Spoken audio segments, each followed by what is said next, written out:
배울 거는 뭐냐면 항등식이야, 항등식. 선생님이 글씨를 막 쓰기가 귀찮아서 이렇게 먼저 써놨어. 응? 항등식이라는 거는 중학교 1학년 때 방정식하고 항등식을 비교하면서 조금 배웠어. 약간. 그지? 그래서 항등식이라는 건 뭐냐면 말 그대로 항상 성립하는 등식이다. 그래서 이렇게 항등식이야. 항상 성립하는 등식이야. 근데 여기서 기준이 있어야 되잖아. 우리가 기준이 있어. 항상 성립하는 등식인데 도대체 뭐에 대해서 항상 성립하냐? 거기서 문제에서 항상 얘기해 주게 돼 있어. 이렇게. 뭐에 대해서 항상 성립하냐 하면 여기 앞에 뭔가 붙겠지. 어떤 문자에 대해서 항상 성립하는 등식. 어떤 문자에 대해서. 그러니까 만약에 x에 대해서 뭐 이렇게 x라는 문자에 대해서 항상 성립하는 등식. 그러니까 x에다 2를 놓건 이제 아직까지는 안 배운 수지만 복소수도 가능해. 뭐 허수 i를 집어넣어도 되고 루트 3을 집어넣어도 되고 뭐 3분의 1을 집어넣어도 되고 어떤 수를 넣어도 항상 성립하는 등식을 x에 대한 항등식이다. 이렇게 얘기하는 거야.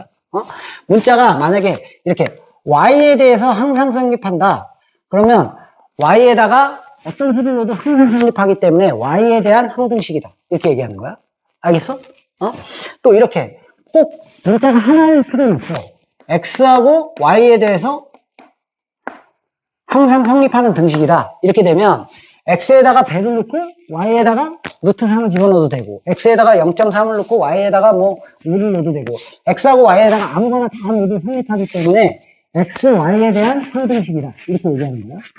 그래서 그것을 우리가 항등식이라고 하는 건데 그럼 비교적으로 방정식은 도대체 뭐야?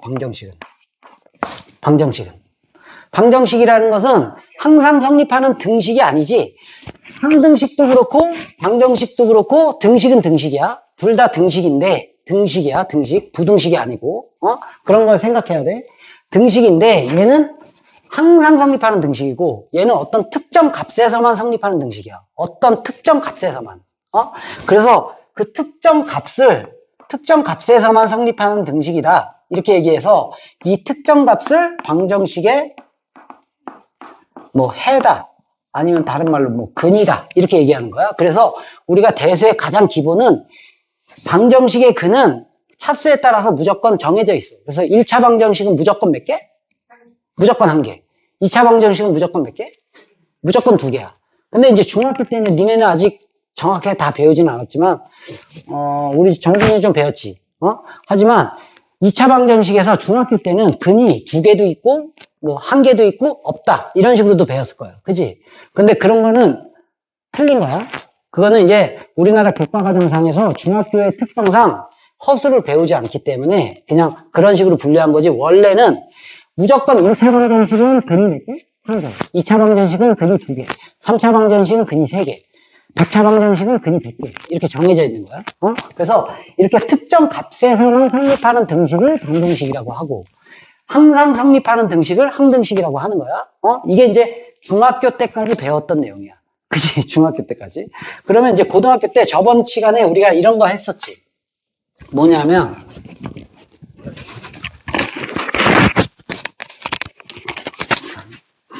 이상해. 뭐냐면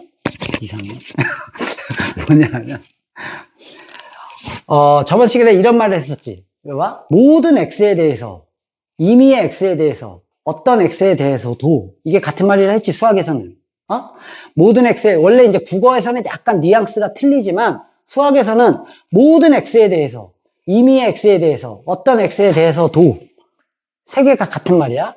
수학에서는 이렇게. 그래서 봐봐.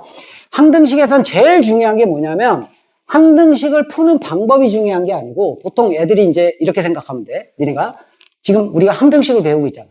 그럼 항등식을 배울 때는 이 문제가 다 항등식 문제야. 그치? 다 항등식 문제지. 그러다 보니까 뭐야? 되게 쉽네? 그래. 이거 어려운 게 아니야. 근데 이제 시험을 볼 때는 항등식도 있고 방정식도 있고 부등식도 있고 뭐 예를 들어 그런 거 아닌 것도 있고 막 있지. 섞여 있어. 그러다 보니까 이게 항등식인지 몰라서 못 풀어. 문제를 딱 보고 이게 항등식인지 몰라. 그래가지고 막 풀다 방정식으로 풀어. 보통 이제 거의 대부분의 문제가 방정식이다 보니까 니네가 항등식인지 모르고 막 방정식으로 막 풀다가 이거 답이 안 나오네? 막 이렇게 틀리는 거야. 그러니까 항등식은 이 푸는 게 어려운 게 아니고 항등식을 파악하는 게 제일 중요한 거예요. 문제에서. 문제가 막 섞여 있으니까. 그래서 처음에 봐봐. 항등식이라는 것은 모든 x에 대해서 항상 성립하는 등식이니까 첫 번째 이렇게 문제가 나왔어. x에 대한 항등식이다. 풀어라. 그럼 항등식인지 당연히 알지. 문제에서 이렇게 항등식이라고 얘기를 해줬는데도 항등식인지 모르면 그건 좀 바보 아니야? 그치? 항등식이라고 했는데 방정식으로 풀면 되겠냐? 당연히 안 되지? 근데 이제 그 말 대신에 이 정의에 의해서 이 말을 써준단 말이야. 모든 x의 값에 대해서 성립한대.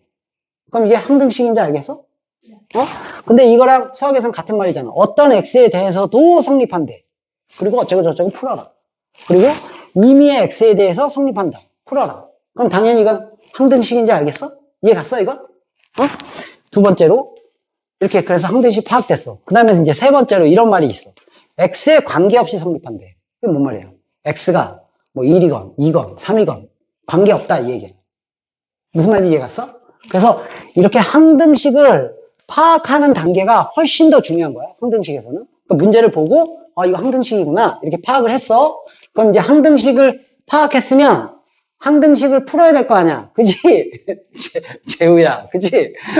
항등식을 파악했으면 항등식을 풀어야겠지?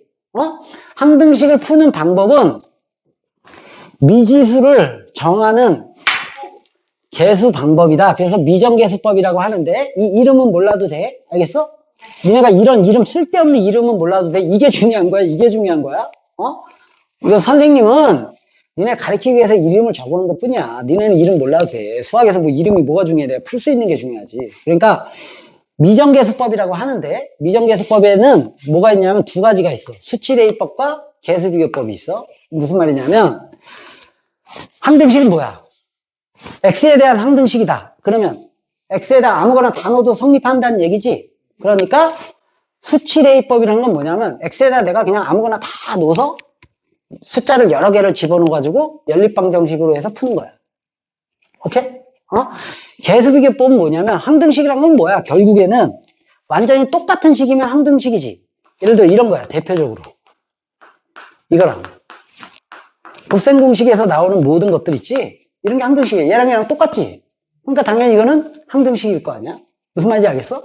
이렇게 예를 들어 2x 플러스 3이 있고 우변도 뭐야? 이렇게 있어. 그럼 완전 똑같지? 그러니까 항등식이지. 그러면 계수비교법은 뭐냐면 좌변의 식과 우변의 식이 완전히 똑같다. 그래서 계수를 비교하는 게 계수비교법이야. 그래서 풀이는 이 두 가지뿐이 없어. 그럼 봐봐.